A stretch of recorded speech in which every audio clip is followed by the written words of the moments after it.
Welcome back. Today we are looking at something that, for many of us, has become a fundamental part of daily life. It's almost like a utility. Like flipping a light switch. Exactly. You press a button on your phone and the music just starts. Mm. We're talking, of course, about Spotify. And I think for most people, that's where the thought process ends. It's just an app that plays audio. And that's entirely by design. I mean, the goal of any platform at this kind of scale is to become invisible, to just fade into the background so that all you really notice is the content itself. Right. But when you start to peel back the layers, Spotify isn't really a music company in the way we used to think of them. It's something else. It's a huge case study in behavioral economics, in algorithmic curation, and frankly, in a very aggressive, very specific form of digital capitalism. And the scale is just immense. As we're looking at the numbers from early 2026, it's almost hard to properly visualize. It is. We're talking about 713 million monthly active users. Which is a significant slice of the entire connected world. And out of that huge number, 281 million are paying subscribers. They're paying a monthly fee. And that subscriber number, that's the engine of the whole operation. It's what drives everything. But it's an engine that took them nearly 2 decades to really figure out how to run efficiently. To make it profitable. Exactly. They only achieved their first full year of profitability in 2024. After all that time. So that's our focus today. We want to trace that entire biography. We want to go right back to the beginning and follow the story all the way up to the present. We really need to understand how a small startup in Stockholm managed to convince the entire world to, well, stop stealing music and start renting it instead. We'll dig into the business model, the big strategic pivot to podcasts, the technology that makes its recommendations feel so personal, and of course the major controversies that have really shaped its public image. And I think the constant theme you'll see here, the thread running through it all, is this deliberate transition. They went from being just a music distributor to becoming a full-blown audio ecosystem. And that single distinction is, it's critical to understanding everything they do. Okay, so let's set the stage. To understand why Spotify was even possible, you have to go back in time. You have to remember what the world looked like in the early 2000s. It was chaos. For the music industry, it was a state of complete and utter panic. Panic is absolutely the right word. Their revenue was in total freefall. You had the rise of these peer-to-peer file-sharing networks, first Napster, then things like Kazaa, LimeWire. I remember it so vividly. It felt like the Wild West. It was. And the industry's response was purely legal. They started suing everyone. They were suing the networks themselves. They were even suing individual users, college students, parents. The grandma gets sued for downloading a song headlines. Exactly. But it was like playing whack-a-mole. The technology was just moving so much faster than the legal system could ever hope to keep up with. And we forget how bad the user experience of piracy actually was. It wasn't seamless. Oh, it was terrible. You'd click to download a song, and it might take an hour. Or you'd wait all that time and the file would be mislabeled. Or it was a low-quality recording from the radio. Or, worst case scenario, you'd download a virus that would just brick your entire family computer. Right. And that's the world that the founder of Spotify, Daniel Ek, was looking at. Yes. That friction, that terrible user experience, was exactly what he saw as the opportunity. He'd been the CTO of a company called Stardoll, so he had a deep tech background. And he looked at piracy not as a moral failing or a criminal problem, but as a service problem. A service problem. His whole philosophy was that you cannot legislate your way out of a problem when the illegal technology offers instant gratification. He believed people weren't just pirating music because it was free. That was part of it, of course. But the bigger driver was convenience. It was because it was available instantly on demand. So his thinking was, the only way to beat piracy is to offer a service that is simply better than piracy. Better. Easier, faster, safer. If you could build something that was instant, that had high-quality audio, that was legal, and that was totally safe to use, he believed that people would eventually choose that option. Even if it wasn't free. Even if it wasn't free. He was betting that convenience would eventually trump free but difficult. So this leads to the founding. April 2006. Daniel Ek teams up with Martin Lorentzen in Stockholm. And Lorentzen was key. He was the co-founder of a successful ad tech company called Trade Doubler. So he brought the capital and the established business acumen to Ek's technical vision. And there's an interesting story about how they got the name Spotify. The official company line is that it's a combination of spot and identify. Which is a nice, clean story, but it's what's called a backronym. They came up with that explanation after the fact. So it really happened. The reality was much more random, much more startup-like. Ike and Lorenzen were in Ike's apartment, just spitballing ideas for company names from different rooms. Lorenzen shouted a name, and Ike misheard him. He misheard it as Spotify. Exactly. He thought it sounded good, so he immediately typed it into Google, saw there were 0 search results, the domain name was available, and they just grabbed it on the spot. And the spot and identify meaning was just marketing spin invented later on. It gave the brand a sense of purpose, a bit more intellectual weight than we misheard each other in an apartment. It's incredible how many of these giant, world-changing tech brands have an origin story that's just a complete accident. A happy accident. So they get the name, they build the product, and they finally launch on October 7th, 2008. And this is the moment the freemium model is introduced to the world of music. And this model was, it was both revolutionary and deeply, deeply controversial at the time. The record labels must have been terrified. They were. The whole idea that you just give away their entire catalog, every song they own, for free, supported only by some ads, it struck them as insane.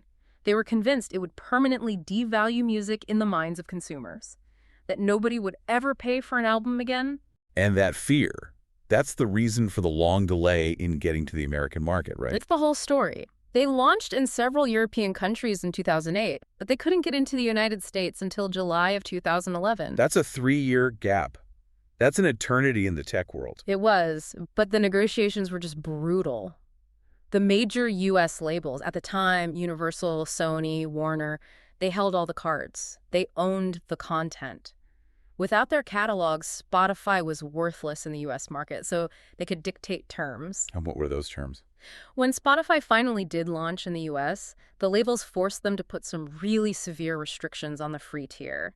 It was all designed to protect album sales and push people toward paying. I remember this. I signed up for it right when it launched. There was a 6-month trial period where everything was unlimited. Right. But after those 6 months, the walls came up. I think there was a 10-hour-a-month listening cap. 10 hours, and even more restrictive, you could only play any specific song 5 times, ever, on the free tier. That's amazing to think about now. Just 5 plays. It was a deliberately designed friction point.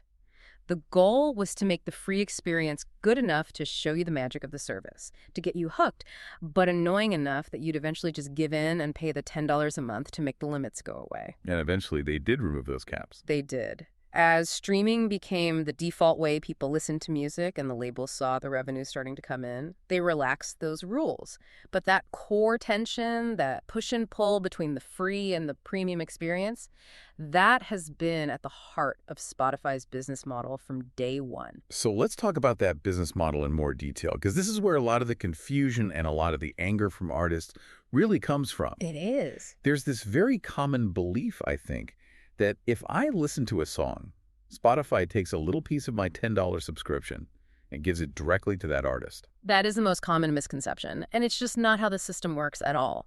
Spotify uses what's called a pro rata model, and you absolutely have to understand this concept to understand any of the debate around artist pay. Okay, so break down the pro rata model for us. How does it actually function? Okay, so imagine a giant swimming pool. Every month, all the money Spotify makes from every single subscription fee around the world, plus all the revenue from advertisements on the free tier, it all goes into this one giant pool. So all the revenue is commingled. All of it. From that big pool, Spotify takes its cut off the top. Historically, that's been around 30%. That covers their own cost salaries, marketing, R&D, and hopefully some profit. Okay. The remaining 70% is what's called the royalty pool. That's the money that's designated to be paid out to the people who own the music. Now, here's the key part. They then take that massive pile of money and divide it by the total number of streams that happened on the entire platform globally in that month. So that calculation gives you the value of a single stream. They give you a per stream value, yes, and that value changes every single month. If total listening goes up but revenue stays flat, the per stream rate goes down. But the truly contentious part is how that money gets distributed. It's not paid out based on who listened. It's paid out based on market share. What does that mean, market share? It means if, say, a huge global pop star accounts for 1% of all the streams on Spotify in a given month, her rights holders, her label, get 1% of that entire royalty pool. Okay, so this means My personal subscription fee does not go to the artists I personally listen to. Not directly, no. That's the crucial takeaway. If you're a premium subscriber and you pay your monthly fee, and for that entire month you only listen to, say, obscure 1960s jazz artists, Right. your money still goes into that same giant pool. And because that big pop star is generating billions of streams, and your jazz artists are only generating a few thousand, the mathematical reality is that a portion of your subscription fee is being used to subsidize the royalty payout for the pop star. Which is why so many artists have been calling for a different model, the user-centric model. Exactly. The user-centric model is the alternative. The idea there is simple. Your $10 subscription fee would be divided up and paid out only to the specific artists you actually listened to that month. If you only listened to those jazz artists, all of your royalty money would go to them. It seems fairer on the surface. But Spotify has always resisted that. They've stuck with the pro rata system. They have. They argue that it's simpler to administer and that a user-centric model might not actually change the overall distribution of money as much as people think it would, but they've held firm on the pro rata model. And the payouts themselves, the post-stream rate, it's notoriously small. It's tiny. The published data varies, but the consensus is that rights holders, and that's an important distinction, receive an average of somewhere between fractions of a cent, maybe $0.003 to $0.005 per stream. So a third of a penny, maybe half a penny. Something in that ballpark. And that's not what the artist gets. Remember, Spotify pays the rights holder. That's the record label, the publisher. The artist then gets their percentage of that money, which is determined by whatever their individual contract with their label says. For many artists, that can be a very small slice of an already very small pie. Now, in 2024, Spotify made a really significant change to this royalty system. They called it a modernization, but it ended up cutting off a lot of smaller creators from the system entirely. Yes, the 2024 policy overhaul was a huge deal. It was designed, in their words, to combat fraud and to stop the dilution of the royalty pool by non-music content. And the biggest change was this new threshold. The 1,000 stream threshold. That was the headline. As of 2024, a track must be streamed at least 1,000 times within a 12-month period to be eligible to earn any recorded music royalties at all. So let me get this straight. If you're a local band, you work hard, you record a song, you put it up on Spotify, and it gets 950 streams in its first year, which for a hobbyist musician is actually pretty decent. Right, that's not a failure by any means. You get paid $0. Correct, zero. Spotify's public justification for this was twofold. First, they argued that the actual royalty amount for, say, 950 streams would be incredibly small, maybe $3 or $4, and that amount often sits below the minimum threshold that distributors require for a payout anyway. So the money was often just sitting there, unclaimed. What was the second part of their justification? They claimed that by stopping these millions of tiny micropayments, the administrative costs would go down, and that pot of money that would have gone to sub-1,000 stream tracks could be reallocated. They put out a press release saying this move would help them distribute an extra $1 billion to working artists over the next 5 years. So the argument was, we're taking money away from the hobbyists to give more to the professionals. That's the essence of it. Of course, the criticism was that it creates a barrier to entry and punishes emerging artists who are just starting to build an audience. 1,000 streams is the first milestone on the way to 10,000 or 100,000. They also cracked down on something they called functional noise. This was a huge and kind of bizarre problem for them. People had figured out you could upload a 31-second track of just white noise or rain sounds or a fan humming. Right. And users would put these tracks on a loop to play all night while they were sleeping. A 31-second track looped for 8 hours generates a massive number of streams. And these noise artists were pulling millions of dollars out of the royalty pool every year. Money that was then not available for musicians. Exactly. It was diluting the per stream rate for everyone. So the 2024 update addressed this by requiring that these types of functional tracks have a much longer minimum playback time, several minutes, like count as a single royalty-generating play. It was a direct move to stop people from gaming the system. This constant financial pressure, this need to manage the royalty pool on the music side, it leads us directly into their next big strategic move. The pivot. For its first decade, Spotify was a music company, period. But then, around 2019, you started seeing a shift in their language. They started calling themselves an audio company. And that was the beginning of the huge push into podcasts. And that pivot was driven almost entirely by one concept: marginal cost. It's an economic term, but it is the absolute key to understanding why they spent billions on podcasts. Explain that. What's the marginal cost problem with music? In the music business, Spotify has very high variable costs. Every single time you or I or anyone else listens to a song, they owe a royalty payment. It's a tiny payment, but it's a real cost. So the more music people listen to, the more money Spotify has to pay out.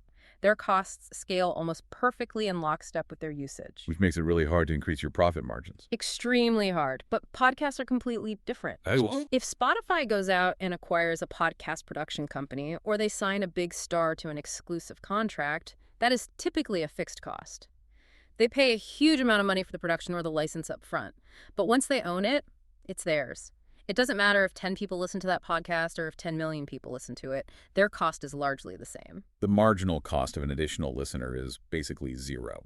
Essentially zero. So from a purely financial perspective, if they can convince you to spend half your listening time on podcasts that they own instead of on music that they have to license, their profit margins improve dramatically. And that logic explains the massive spending spree they went on. Absolutely. Between 2019 and 2021, it was just one major acquisition after another. They bought Gimlet Media, a prestige narrative podcast studio.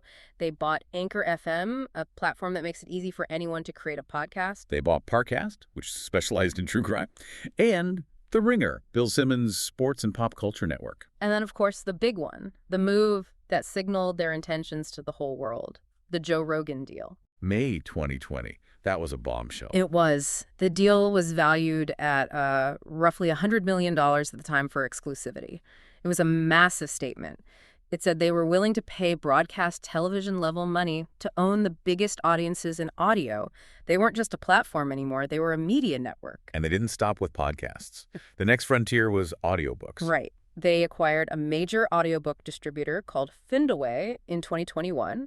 And then over the course of 2023 and 2024, they started rolling out audiobook access as a perk for their premium subscribers. It was, 15 hours of free listening per month included with your subscription? Yes.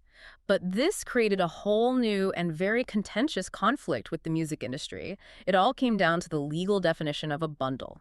This is a bit technical, but it's really important for understanding their strategy. It is. Under U.S. copyright law, the royalty rates that streaming services have to pay to songwriters and music publishers are set by the government.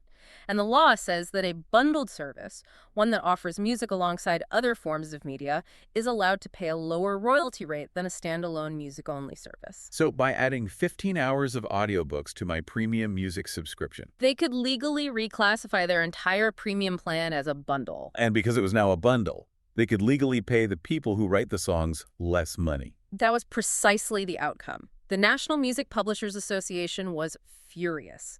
Billboard magazine estimated that this reclassification would cost songwriters and publishers somewhere around $150 million in its first year alone. It was a very clever, some would say ruthless, maneuvering of copyright law to improve their bottom line. And their content expansion continues. In November of 2025, they made a smaller but really interesting acquisition. They bought Who Sampled. I love Who Sampled. It's a fantastic resource. For those who don't know, it's a massive user-generated database that tracks the entire lineage of music. It tells you which songs have sampled, which other songs, who covered what, which tracks were remixed. It's the ultimate database for music nerds. And acquiring it suggests a future where the Spotify app isn't just a player, but a source of deep context. Imagine listening to a hip-hop track and being able to instantly see a map of all the funk and soul songs it sampled. It's another way to keep you inside their ecosystem. Exactly. It's all about engagement. Keep the user on the app, not just with the audio, but with all the information around the audio. Let's switch gears and talk about the technology that makes all of this work, the thing that really keeps people hooked on the platform, the algorithms, the secret sauce. Features like Discover Weekly and Release Radar. For so many users, these are incredibly sticky. They feel almost magical. How do they actually work? Well, it's really a combination of two different types of technology working together. The first is pretty standard. It's called collaborative filtering. Which is basically the people who like this also like that model that Amazon and Netflix use. Exactly. It looks at your listening history and finds other users with similar tastes. Then it looks at what they're listening to that you haven't heard yet and recommends it to you. That's one layer. But the second layer is what makes Spotify's recommendations so distinct. And that comes from a company they acquired back in 2014 called the Echo Nest. The Echo Nest wasn't about user data. It was about analyzing the music itself. Correct. The Echo Nest had developed technology that could essentially listen to a song and break its audio file down into hundreds of objective data points. It measures things you'd expect, like tempo and key signature, but it also measures more subjective things like danceability, energy, acousticness, and even something they call valence. Valence, what's that? Valence is a metric for the musical mood of a track. A high valence score means a song sounds happy, cheerful, euphoric. A low valence score means it sounds sad, depressed, or angry. So the algorithm can recommend a song because it mathematically sounds like other things you listen to. Precisely. And this is powerful because it allows them to recommend a brand new song that has 0 plays and no user data associated with it yet. If a new indie band uploads a track that has the same sonic DNA as your favorite bands, it can get put in your Discover Weekly playlist immediately. It's a powerful tool for music discovery. And then once a year, they take all of this data they've collected on you and they package it up and give it back to you. They call it Spotify Wrapped. Wrapped might be the single most brilliant piece of marketing in the history of social media. It first launched in 2015, and it was just a stroke of absolute genius. Why do you say that? Because it took user data, something that people are normally very private and protective of, and it managed to turn it into a form of social currency, a status symbol. It gamified listening habits. It created this huge viral event every December. A massive viral loop. Every year, millions of users become unpaid advertisers for Spotify, sharing their listening stats all over Instagram and Twitter, effectively telling all their friends, look how cool my taste is, and look at this cool thing this app does. It's incredible. But not all of their ventures into new technology have been so successful. We should probably talk about their ill-fated hardware experiment. The car thing. The car thing, Yes. yes.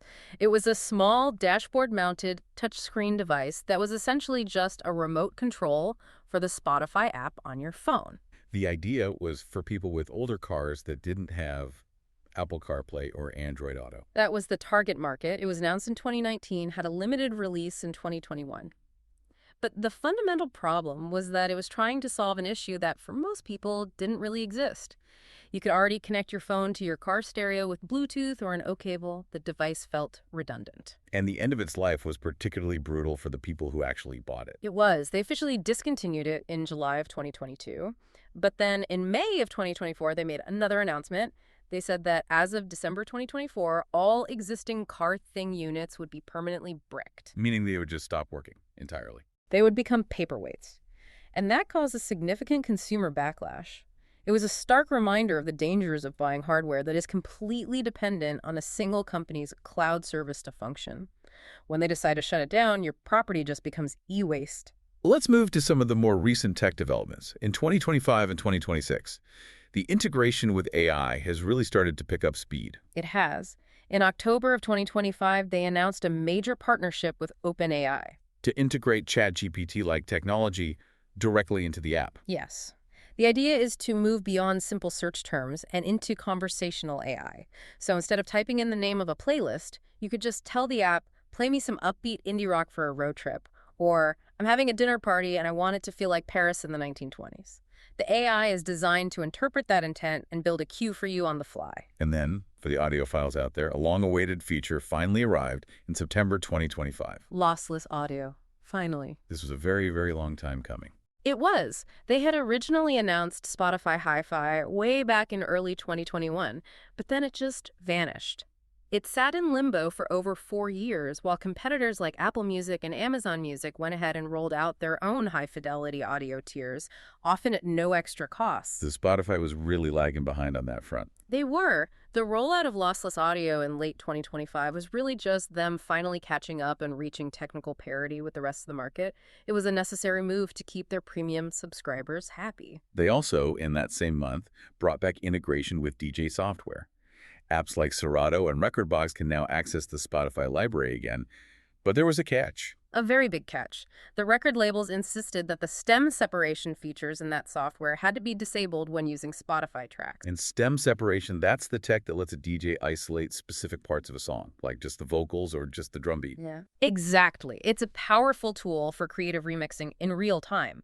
But the labels are let's say they're very nervous about the copyright implications of that, they see it as facilitating the creation of unauthorized remixes.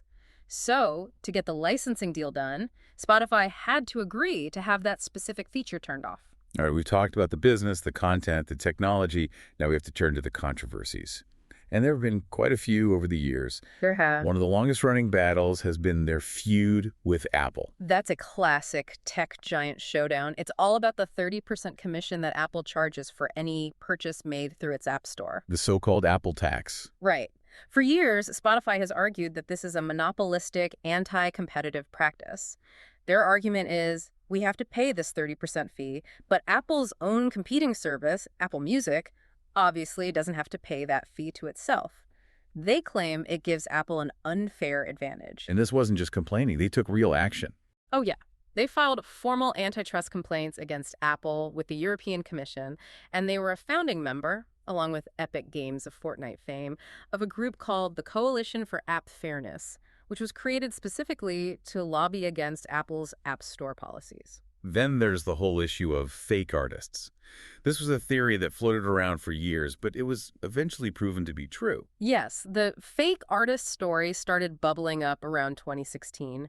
Music journalists and super users on the platform started noticing something strange. A lot of Spotify's most popular and influential mood-based playlists, like Peaceful Piano or Music for Concentration, were filled with songs by artists who seemed to not exist outside of Spotify. No social media profiles, no websites, no tour dates, nothing. Complete ghosts. And the theory was that Spotify was secretly commissioning production music from composers under these various pseudonyms. The advantage for Spotify would be that they could own these recordings outright and therefore avoid paying out royalties to the major record label. And investigations by journalists eventually confirmed this was happening. They did. A big investigation by the Swedish newspaper Dagens Nyheter and a follow-up report in Harper's Magazine in 2024 confirmed the existence of an internal program that was sometimes referred to as perfect content fit. They found that a relatively small group of composers and production houses were responsible for creating music that was then released under hundreds of different fake artist names. And these tracks were then placed on huge, official Spotify playlists, generating billions of streams. And because the royalty structure for this commissioned music was different from a standard licensing deal with a major label, it ultimately lowered the overall cost of content for Spotify. It was a way to fill their playlist without paying market rate. Of course, we can't talk about controversies without mentioning the Joe Rogan situation in early 2022. That was a defining moment for the company. It was the moment they were forced to publicly decide if they were a neutral tech platform, like a telephone company, or if they were an editorially responsible publisher, like a newspaper or a TV network. The issue was information about COVID-19 being discussed on his show, The Joe Rogan Experience. Yes. A group of 270 doctors, scientists, and medical professionals signed an open letter expressing concern about what they called misinformation on the podcast. But the real firestorm started when the musician Neil Young publicly demanded that his music be removed from Spotify in protest. And then other artists followed, like Joni Mitchell. Right. It put Spotify in an impossible position. Do they back their $100 million star, or do they side with the protesting artists and medical community? In the end, they stood by Rogan. They didn't remove his podcast.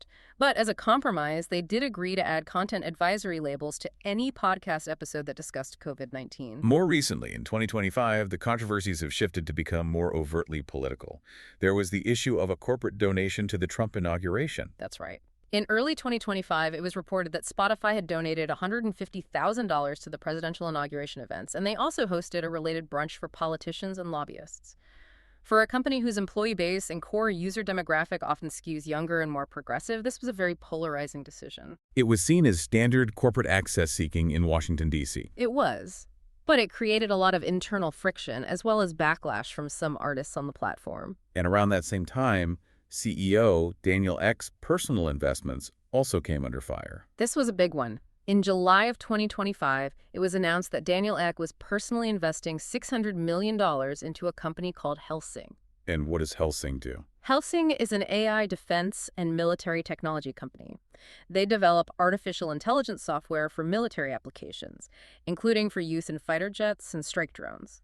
This news triggered immediate calls for boycotts from a number of artists who were deeply uncomfortable with the idea that the money their music was generating for Spotify's CEO was being funneled into the development of weapons technology. And then on top of all that, there was a major data privacy scare in July 2025. Yes, the so-called Panama Playlists leak. It was a leak of listening data that allegedly belonged to various politicians, journalists, and public figures, which raised a lot of serious questions about the security and privacy of user data on the platform. But the biggest security event, by far, was the massive hacking incident in December of 2025. That breach was on a completely different scale. It was catastrophic. It involved hackers scraping and downloading over 300 terabytes of files directly from Spotify's servers. 300 terabytes. What did that data actually contain? It was essentially a huge chunk of their library and the data that organizes it.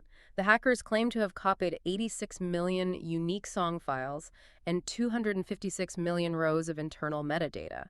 That data was then uploaded to a piracy-focused data archival site called Anna's Archive. What are the implications of a breach like that? It's a fundamental challenge to their entire business model. It represents a colossal failure of their digital rights management, or DRM. The whole point of the streaming model is that you're renting access to a library that is protected and controlled. When a perfectly clean, perfectly organized, metadata-rich copy of that library exists for free outside the paywall, the value proposition of your subscription becomes entirely about the convenience of the app itself, not the exclusivity of the content. And what is Spotify's response? Their public response was to condemn the act, of course. They immediately began banning user accounts that they believed were connected to the scraping operation and announced they were implementing new, stricter security safeguards. But in reality, once data of that size and quality is released into the wild, it's impossible to ever fully put the genie back in the bottle. So let's take a final look at where the company stands today, in 2026. Financially, after all those years of losses, they seem to be on solid ground. They are. Achieving full-year profitability in 2024 was a massive milestone for them. The stock market rewarded them for it.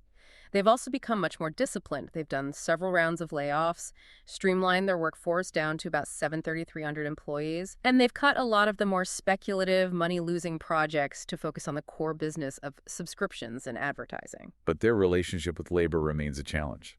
It does. In the United States, you've seen successful unionization drives at the podcast studios they acquired, like Gimlet and The Ringer, but the more telling story is what's happened in their home country of Sweden. In 2023, Spotify very publicly broke with decades of Swedish corporate tradition.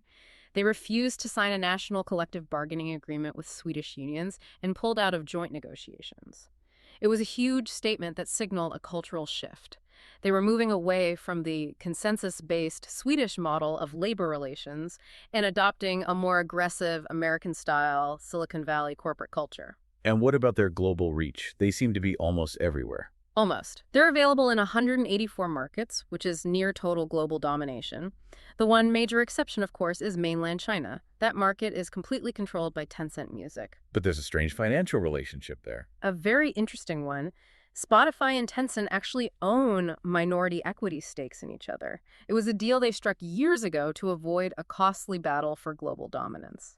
So while the Spotify app isn't available in China, the company does profit financially from the success of the Chinese streaming market. And they also pulled out of Russia. Yes, they exited the Russian market completely in 2022 following the invasion of Ukraine and have not returned. So to sum it all up, what we have is a company that started as a clever solution to a specific problem, piracy, and has evolved into something much, much bigger. They've effectively won the war they set out to fight. They are now the dominant global platform for audio. They are, in many ways, the gatekeepers of modern audio culture. The algorithms they design and tweak have a direct impact on which songs become hits and which artists are able to build a career. And that transition to profitability seems to have come with a harder edge. I think that's fair to say. A more ruthless approach to artist compensation, a focus on owning content to improve margins, a more adversarial stance with labor. The big question for them going forward is how they manage that inherent tension, the tension between extracting as much value as possible from their audio ecosystem, while also keeping that ecosystem healthy and attractive enough for both creators and users to want to remain a part of it. It's a long, long way from two guys shouting potential company names at each other in an apartment in Stockholm. It certainly is. We've covered the history, the business model, the tech, and the many controversies. It's a lot to think about the next time you put on your headphones and press play. Thanks for listening.